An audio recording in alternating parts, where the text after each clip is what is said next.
What's going on? What's going on? What's going on, everybody? Hello, and welcome to another episode of The Daily Show with DanRam. I already realized, bam, the banner is here.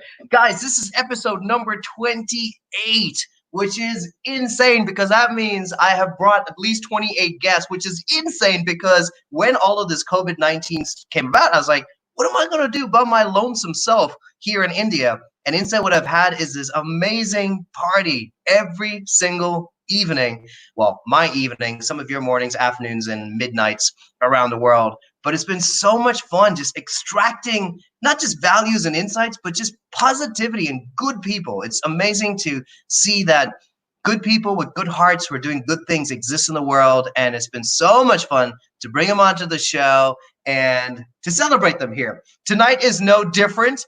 We have not one, not two, but three guests. That makes four of us. I realize I put four fingers out. Four of us on this platform here at StreamYard. I really hope StreamYard's able to cope. And I hope that wherever you're watching from on YouTube, Facebook, or Twitter, that you feel loved and you feel welcome. Go get a cup of coffee, a cup of tea, something nice to drink.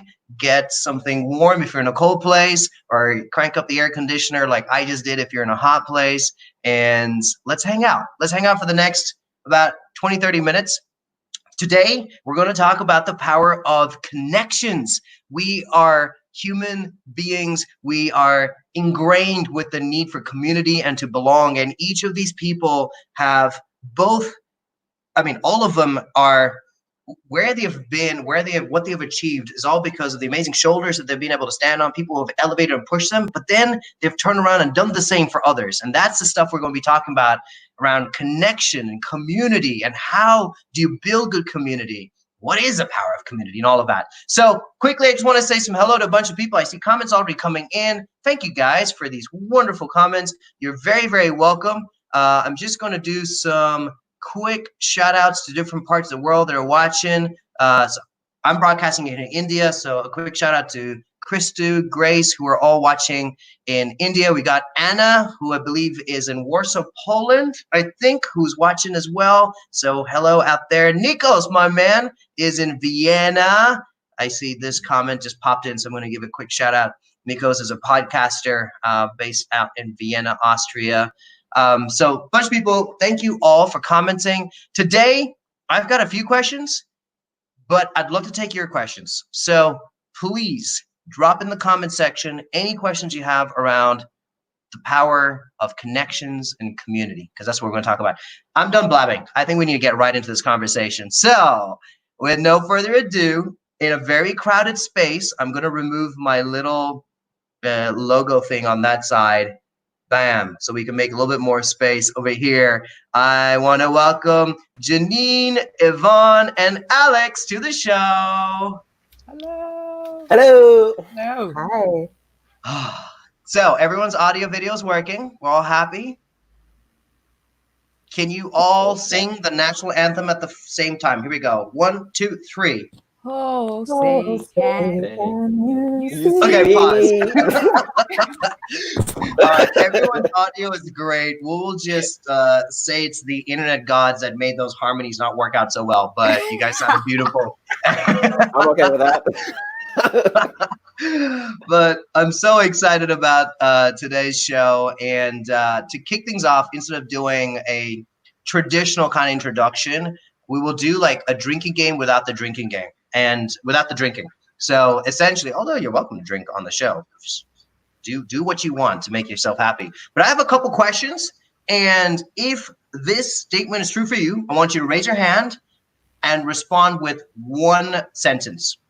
Not a monologue or a big story, just one sentence. All right. So this is like a rapid fire round. So I'm gonna put something out, and if the statement is true for you, then raise your hand and one sentence response. So here we go. Under the category of crazier things that have been done, who in this beautiful group has jumped off a bridge? That would be me. Why, Courage is a skill, so you have to train it. Oh, love that. Cool who here before lockdown had the wisdom to finish yoga teacher training? That would be me. I'm so excited to offer virtual classes in the future. And who in this group has been skydiving? That would be me. I would say life is a journey and make sure any surprise is worth it. Okay, nice. You guys have all hung out with ordinary people like me, but also have had some interesting celebrity encounters. So, who has partied with Oprah and Drake? That would be me. And I would say the party at Drake was at an after party for the Billboard Music Awards. I was part of their production team and stuff, and that was kind of like a thank you to the team.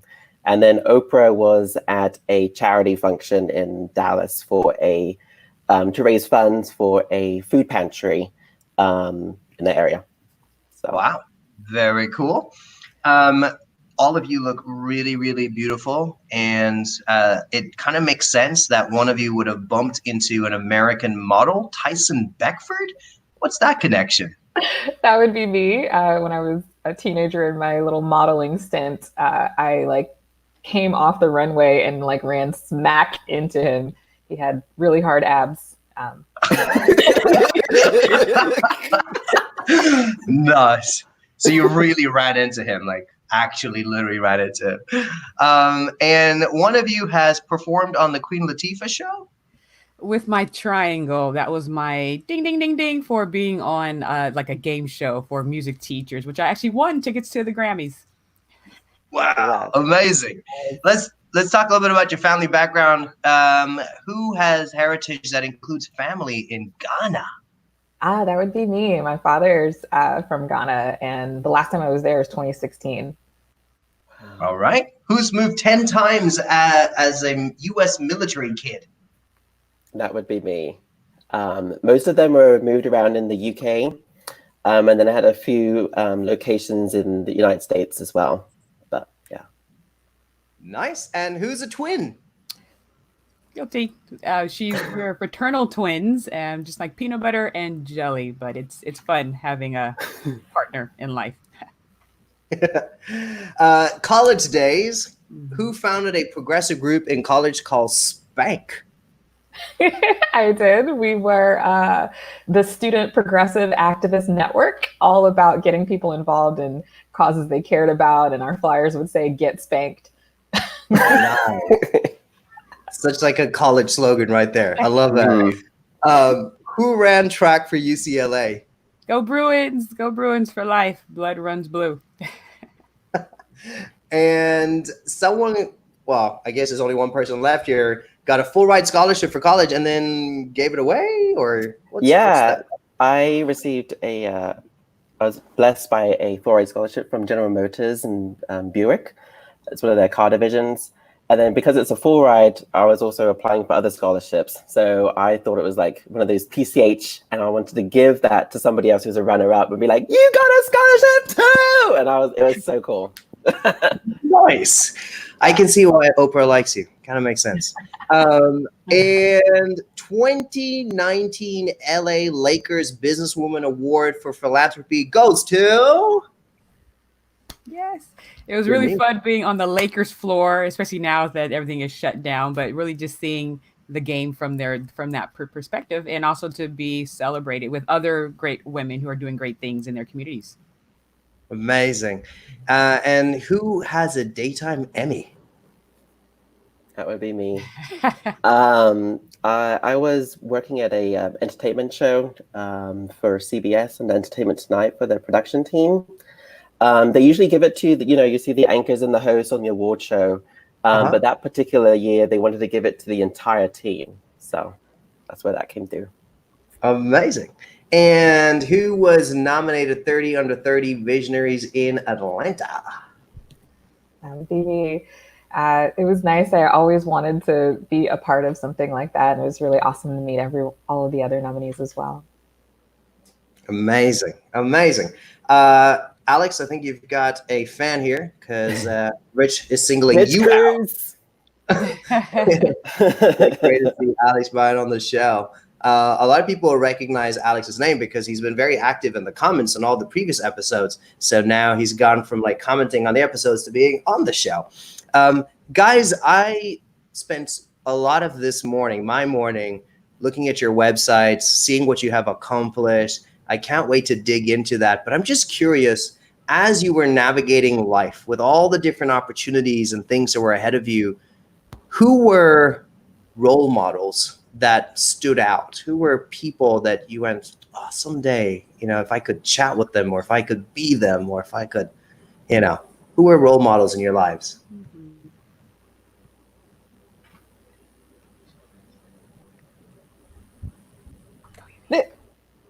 One of you's got to start. I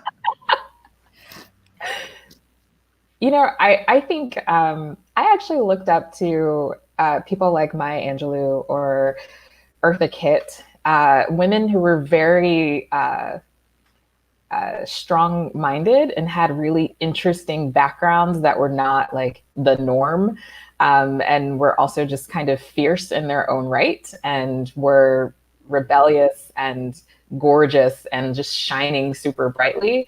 That those kinds of things always inspired me. And I'll pass it on to Genein. Maya Angelou comes up as well, but it's funny how it keeps changing as you get older. And I actually just found a new one that I knew of. George Washington Carver, you hear his name, but I actually just dived into him while I'm doing my creativity study of what it means to be creative, not artistic, but creative thinking, which is to, really just have innovative ideas and really be able to look at the new, and just to be able to see the peanut and what can come from a peanut, and all the inventions and all the new ideas, and helping his community, because he was really big with helping the farmers really look at the land in a different way, to be born as a slave and to go all the way up to advising presidents, advising Mahatma Gandhi. That he is now one of my just role models, and what it looks like to teach people how to look at a small thing and then create hugeness from such a small thing. Nice. I guess I would say the person that I would look up to as a role model is the His Holiness the Dalai Lama, for showing the world that kindness and compassion can come in a variety of different outlets, and it's embedded in all of us. And throughout my whole life, I've seen that, been through with all the people, like meeting all of you today, to people you meet yesterday, to the people I meet tomorrow. So, and to continue to echo that in different ways as well. For me, it's not because it's his birthday, but it is also his birthday. It's actually my dad is such a great role model. And not just to me, but to like countless people. Today, the phone's been ringing all day long as people have been calling him and wishing a happy birthday. And for me, it's just, and for our whole family, it's an extra blessing that we get to have him every day. For others, he's, preaching in a Bible study here, or speaking at an event there, or a role model in his career. But we get to have him as dad and husband every single day. And so, so happy birthday to my dad. Happy birthday. One of my role models, I actually have to say, to be honest, the three people, my mom, my dad, and my sister, are all role models in their own way. They're all powerful people, gentle people at the same time, and like really wise but really humble, like very accomplished but like always learning. Like they just all these contradictions at the same time. So very fortunate. I have a lot to live up to in my home. I'm curious for you guys, because I think a lot of people right now are feeling a bit stuck and going like, what is the situation that we're in? None of us wanted it. None of us expected it. And at those times, I'm just curious, in your life, either when you were starting off or at seasons in your life, did you ever have standout people that helped unstuck you? That maybe gave you some direction or opened a door or a nugget of advice or wisdom that just kind of propelled you in the direction that you're in? Are there people that kind of stand out as I ask that question? You're like, oh yeah, that person really helped me in my career or in my passion. I'll jump in for that one. So it was about 2015, and I'm an educator by trade. So I taught at an elementary school that I just left last year. And a man from a company was coming in to teach with the students, and he asked me to just take pictures. And I ended up giving him the roll of photos that I took. And something in my heart was just like, ask him if he could coach you or whatever. I didn't even really know what a life coach was or whatever, but I just saw the level of his thinking. And, and it turns out like he coached, some of the Jacksons, and he had a very high profile people. He was just coming to serve, and help with the kids. But he took me on for free, and I'm a teacher, so my income isn't huge to afford his prices. But he took me on pro bono because he saw something in me that I didn't see in myself. So I think that's really critical, is to be very mindful, because like I said, my research is in creativity thinking, the ability to produce ideas. So your circle, your internal circle and your external circle, your strong ties and your weak ties really affect the way you see yourself, your growth mindset abilities, your fixed mindset abilities. So the fact when he entered my life, and he was like, Genein, I see you on stages speaking in front of thousands. I see you making this, and to come from an area of, you make certain amount of money, especially being an educator, and to say someone that you have the creative ability and the assets to be up here, and not saying that anyone's better or less, but I just didn't have that capacity to think at that level. And he broke those ceilings, those limited ceilings that I didn't even know were there. So that was a key moment in my life. Nice. I guess I could jump in next. And based on like what Jenny was talking about, people like coaching and stuff like that. So when I just moved to Los Angeles after graduating from college, I was going right into the entertainment industry. When you start the entry-level jobs, you got to think about the financial literacy and saving, and how to make income and how to distribute that. So I applied for different programs, and I found out there's a program called Artist CEO. It was run by Edwina Finley and Kelvin Dickerson. And they had one of the courses within that was called Prosperity 101. And it was really like a hard course about showing like, okay, what are your wants and what are your needs? Is this a necessary spend? Do you really need to have this subscription? Or do you want to have food on the food, shelter, and, something to be safety. So that was really like being practical advice and having like a spreadsheet of like, especially now when everyone's like different spending, you can't spend, you can't travel, you can't do certain things. It's really to help you like analyze, okay, what's really important right now that I need to have these fixed expenses, and what can be flexible, I can negotiate. So they'll talk about ways to like negotiate with your credit card holders, so you can pay rent at different expenses at different dates to make sure an income is still coming in, so you're not cutting it close.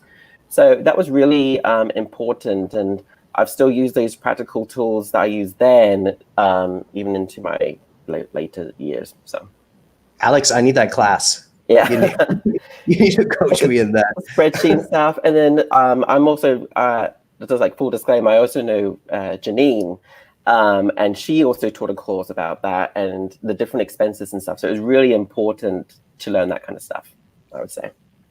Yeah.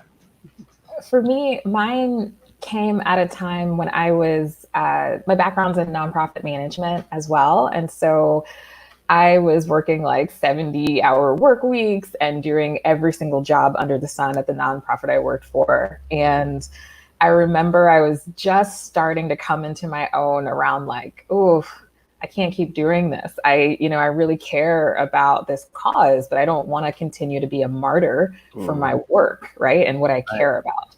And I remember just sharing with a woman who was like a volunteer, and I would have lunch with her occasionally, and we talk about ideas and things like that. And she was much older, and I always loved getting her insight. And I didn't realize how much of a mentor she was at the time. But I remember her sitting down and just suddenly being like, what if you quit your job in May? And I was like, I'm sorry. Right? And the thing is, like, she had been with me on my journey of like, doing a lot of that self work, understanding what my purpose was, what my mission was. And like, I was starting to take care of myself and things like that. And And she was like, yeah, I think that would be a good idea. And so she planted that seed in me, because had she not done that, had she not said anything, I would have just continued the cycle and not just kind of stopped and been like, maybe I don't have to continue doing this, like when there's like a reasonable time to quit my job, right? And so I totally did. So thankful to her. I love all these stories of people who have helped unlock the next level. For those who maybe are watching right now and going, I don't have that person.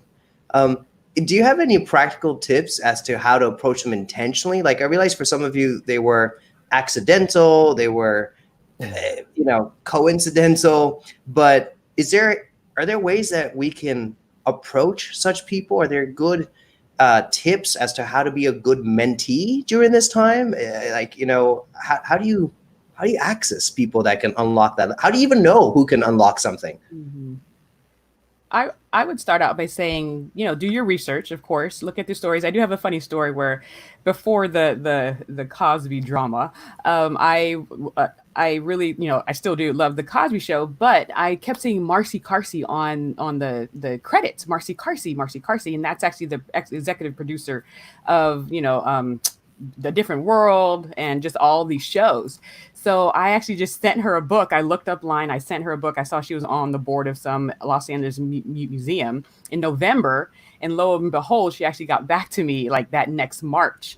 And after a few emails, I was like, I just love your work. I love what she was able to do. She really broke down a lot of doors as far as women entering into the production field within Los Angeles and the TV world. And, she ended up having coffee with me, but I just, sent a book and I just sent a note and then prayed and then just see what happens and just to make that connection. So a lot of people they don't mind helping. We just need to ask. And a lot of things don't happen because we don't ask. And we assume we're in their mind and that, they're too busy, they don't want to. Another thing is just be mindful of the giving aspect, just letting them know how their story that you've already researched has affected you. Like, I really love that you were able to do this and this and this. And that's how that manifested in my own life. And another thing that happened with Miss Marcy Carsey was I just started a mentorship group mentoring, young people from my area, mostly of them young women. It'll be great. I knew she probably couldn't come and speak to them directly, but can I sit with you and get some gems from you that I can carry on? So realizing that you're allowing people to multiply their effect is great as well. Knowing that you're not a hoarder of all their information, but what you learn is going to help your life. And then you're going to turn around and bless others. And just, not being annoying, I always say as an educator, I look at the standards, and I love that your show is about connection today, is because the key things everyone in this group knows that is going to help you be effective: how to communicate effectively, how to connect effectively, your emotional stability, your EQ. I call it your CQ. We only focus on the IQ and your academic smarts, but we don't focus on these other critical aspects that we all know are even sometimes more critical than the academics. You have Google now, you can learn all that other stuff there. But yeah, just really learning how to communicate and connect effectively, learning how to read them. If they've, come off a little bit like, okay, you might have to come at a different level or choose someone else or get a referral. Man, there's some gold right there. I love it. In that one story, you shared so many really great insights, very practical. Alex, Evie, any thoughts? I guess I would say, because I talk to college students, and they're always asking about what's the practical ways to connect, especially when they're about to graduate. One of the platforms I tell those students is utilize the form of LinkedIn. There's tons of, and also reconnecting with their professors and previous employers for things like letters of recommendation that can highly talk about their performance and skills. Yes, at this point you get some students do get accolades, but some, you're running 2 or 3 jobs, you're doing, working in events and stuff, and you can't get those types of accolades. So another way that could be a substitute for that would be performance. How did you save time, save money? How did you generate income? How did you generate value or importance to an organization or a company or even a nonprofit that you work for? Based on some of the stuff that Genein said too, is doing your research on these people would also, respect their time and plus what you want to get from those people too. What is your pure intention? Like, do you want to gain some insight? Do you want to learn how to navigate? Even listening to, all these people today, you learn something from their stories. Go and visit our websites and resources and stuff. And then also don't be afraid to ask. From the people that I've had having the pleasure of meeting, I told them about a story that was not necessarily like one that everyone's heard. It'll be something like there was a little gem they thought someone would connect to and didn't. And you'd be like, that part actually connected. And you'll be surprised how many people are like, oh my gosh, you understood that story of me eating ice cream and I fell and something happened. People, there little bit details and be like, oh, there's actually a learning there. You fall over and you get back up again. There's something that could be like a hidden gem as a way. So I would say those two things. Very cool. Yeah, I love that. And I just to add, because both of you guys just shared such great gems, I think one thing that happens when people start thinking about mentorship, they immediately go into that like, well, who am I? And they don't want to talk to me and I can't talk to that person. And so I think what's really important is to really understand like who you are and like your personal mission. And so I do a lot of work around authenticity and understanding that. And, sometimes that can seem such like a big vision, like, why do you get up in the morning? Like, but you actually need to know the answers to these things as much as you can in this moment. Because if you have an understanding of like your personal why and then your overall vision, then it's you can say like, this is what I'm trying to create. These are my goals, right? Like the why doesn't change. The how will always change. You don't know how it's going to happen, who's going to be there, how it's going to end up. And so the people that you connect with are going to be the people that help you create that or help you gather more data and like that kind of information that leads you along your path. And so, yes, definitely do your research like Alex and Genein are saying, and go for those people that you think can connect those dots for you or help you achieve those goals or help you learn more about that. But also don't forget about the so-called regular folks around you that don't have that big celebrity status or things like that, because you can find mentorship in all kinds of ways. It doesn't have to be like, the lunch date with the exec, once a week or things like that. Yeah. It could be in all kinds of ways. So just stay curious and open to learning, but know yourself first. Yeah. To bounce off of that, my 2-year-old son, but when he was 1, he was like touching his ear a lot, and I was like, "Oh, he's trying to drop a fat beat." What? and my wonderful his caretaker, his nanny was like, "No, I think he probably has an ear infection. You should go get that checked out." So, to bounce off of that, you can learn from everyone you meet. This is my first child. I do not know what signs to look for all the time. So looking for a mentor to be a great mother, looking for a mentor to be a great speaker, looking for a mentor to be a great financial empower. There's so many. There's your board of directors. That's what I tell my students. Build your board of directors for the skills that you're looking to improve. Yes. Yep. Great stuff. Love that. Now, I know that each of you have had people that have helped, assisted, guided, mentored, led you on the paths that you're on. But I also really appreciate that you turn that around and pay it forward, and that you do this for so many other people. I'm just wondering, would you guys be willing to share? And I know it can be a little bit awkward to talk about yourself as someone who's like opening doors, but I want to recognize how everyone can use whatever platform or gift they have to do something kind for someone else. And whether it amounts to something that others will recognize, or whether it's just something that makes you feel satisfied and fulfilled, that you've done your part. This is not like a competition, but I'm just curious if you could share some of the ways that you have supported and helped people, and just like to celebrate that. Okay. I'll say this is something that's really important to me. Like, I like the way that you phrase that, Dan, because a lot of people are like, well, once I make all my money and I'm in my 60s or 70s and retired, then I'll help. And I'm very big on like, you can give your time, you can give your expertise. So any cause that I really care about, I have tried to serve on a nonprofit board in some way. For a few years, I was hosting a party for a cause, bringing all kinds of people together. It was called the Social Hand Up, just to like highlight causes that were kind of smaller that lots of people didn't know about, and raise money and awareness for them.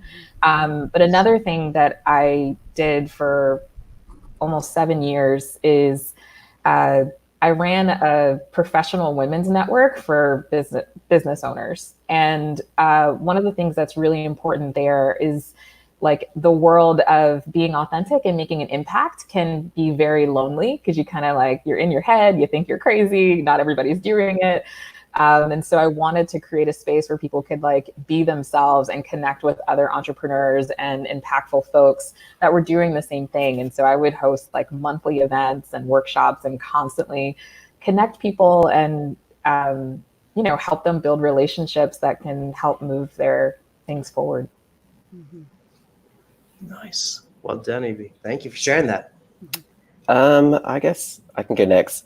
In two ways. One way is when I was younger, one of the things I always had a hard time, as like many people, is going through the grief of like losing a loved one. So for me, one of the first people that I truly lost was my grandfather. And the last words that he told me was create meaningful experiences for people. And I was thinking about the ways that we enjoy each other's lives and stuff like that. I was like, oh, what is one way that I can try and do that for other people?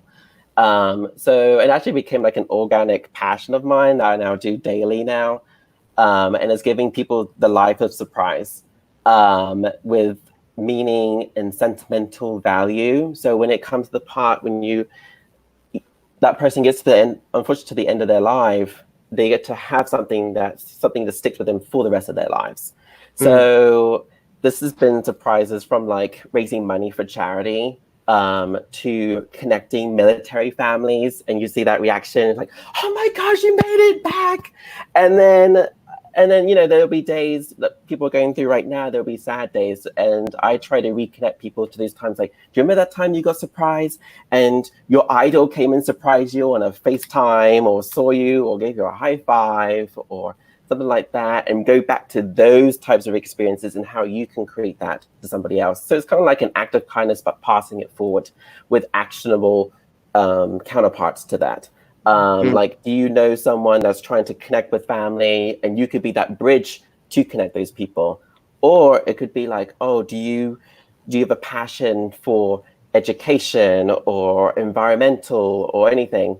And what's a way that you could be a voice for that, or you can share that person's mission and their values? So I always tell people, even students, I tell them like we always have a purpose to, and the ability to contribute in any way. It doesn't have to be monetary. You can donate your skills. One of my skills is a graphic designer, and I reached out to a nonprofit to be like, hey, I see that you've got all this green, you call yourselves the green team.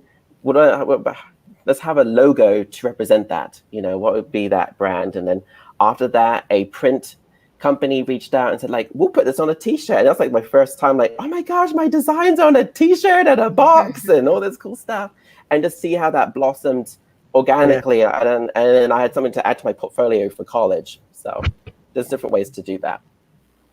I would call it your ought. I say, a lot of times you say, oh, someone ought to do something about that. Someone ought to do something about that. A lot of times I feel that is it's God or whoever you believe in or not, but I feel like that's the intuition, that unction of telling you might be the person to do something about that. So for me, going through huge student loan debt, going through huge financial illiteracy and saying, wow, I'm educated, I have a degree from UCLA, but I know nothing about finances, that's wrong. To me, that's a form of injustice. Someone ought to do something about that. So that was my door to say, okay, well, let me just get some kids together and warn them. It was more of a warning. You're 16, you're 18, don't do what I did. Don't charge up all this credit cards, because credit cards are coming at you like crazy on college campuses.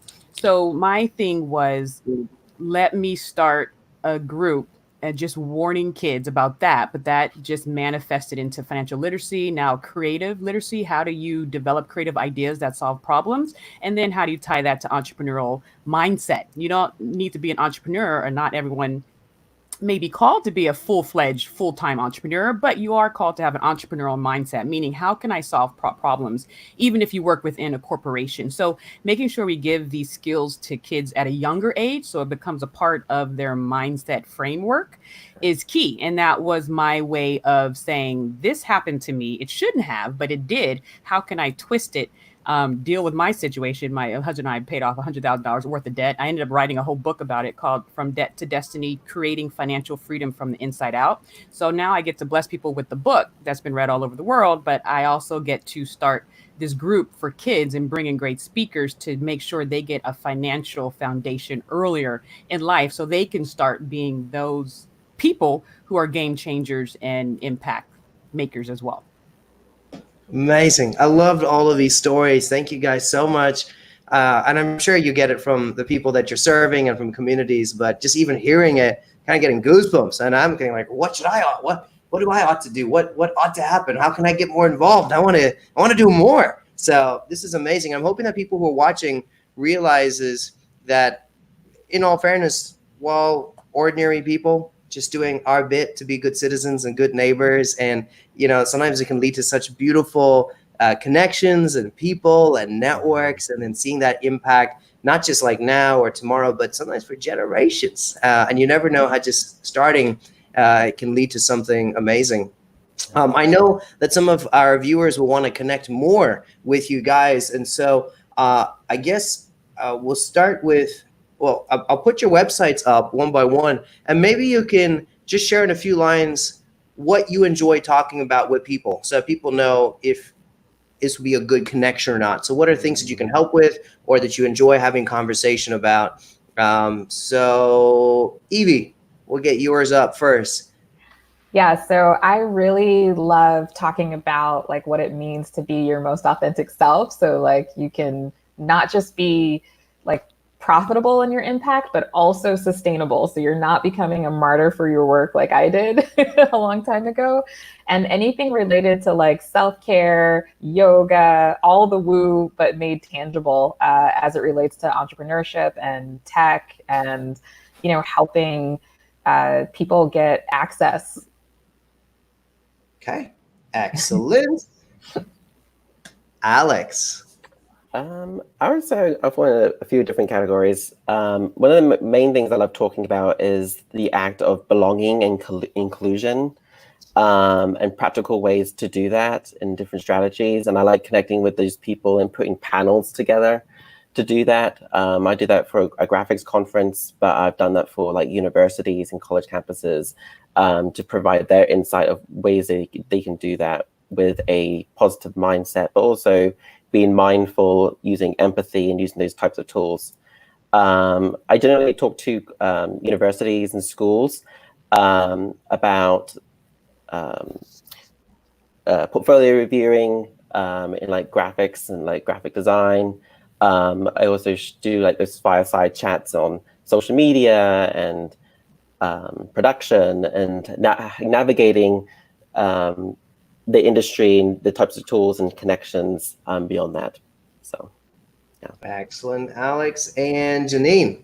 Well, my tagline is your creative health affects your financial wealth. And a lot of people don't think they're creative because, number one, we've kind of siphoned it to the arts. So the arts are very important in developing creative thinking, but creative thinking is just being able to see the new, being able to see what no one else sees and produce innovative new ideas. So my topic is helping people get back to their creative source. Children aren't automatically creative. We get educated out of it, and the culture and systems we go through educate us out of being able to see the new.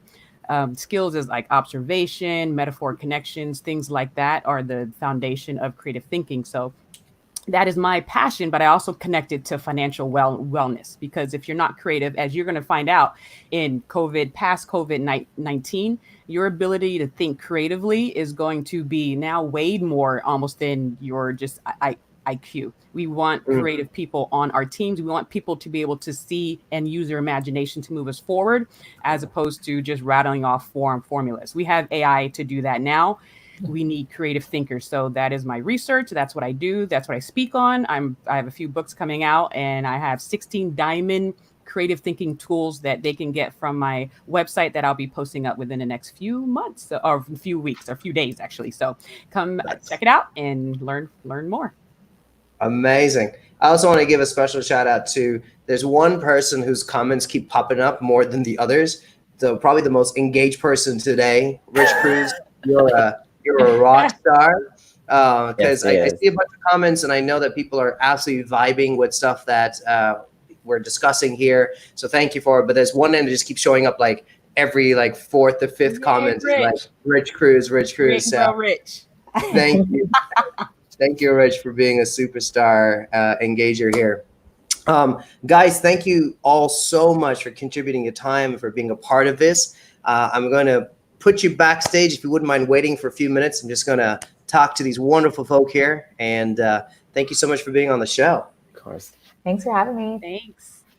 All right. So, wow, so many people. That was so much fun. I really enjoyed hearing their insights and what they had to share about connection, the power of connection, how to position yourself to receive, but also to pay it forward and to give back. And so if you're watching the show now, don't worry, it'll be on replay. It lives forever online. So do go back if you're curious about what you can do practically to find good mentors and good people who can open doors for you, but also really down-to-earth, great examples of how you can use your platform right now to help other people.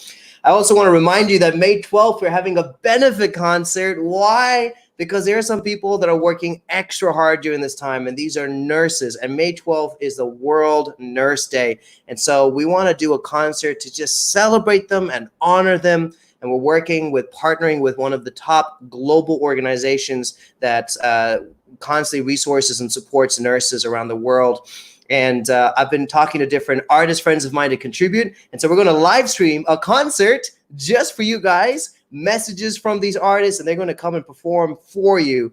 I'm going to give out more information, including links to where you can get tickets. The tickets are free, but we just have a private link because why not? Exclusive is better, right? This is going to be something just for us. And so we will have a site for that and so much more. At this point, the only thing I want to say is if you want to be a part of this and help out in some way, if you're a graphic designer and want to put together a little poster for us, if you've got a friend that's an artist and would like to be a part of this, if you got some friends that maybe want to support in some way, the event itself does not need any money, but if there's people that want to donate towards the cause and recognize the incredible hard work that nurses are putting into this, then I would love to connect with you. But I just want to say thank you so much for being a part of this. This whole week, we've got great guests. A friend of mine who I lost a push-up competition, in a push-up competition on stage in front of 5,000 people in Germany, happens to be the founder of Shazam. Do you know the Shazam app where you like put it up and it like, and then you know the song? Yeah, so Chris Barton, he is a legend and he's going to be on the show coming up. And I'm also going to give you guys to be on the show and ask questions directly so we can be as practical and impactful. So tune in, same time, same everything. I'm still in my bedroom every day on this chair talking to you guys. So hopefully this is of value and please do keep connecting. I was going to say offline, but it still is online. Like DM me if I can help in any way or support. I always end by saying this. Today's a gift. Start now. Start simple. I'll see you tomorrow, y'all. Goodbye.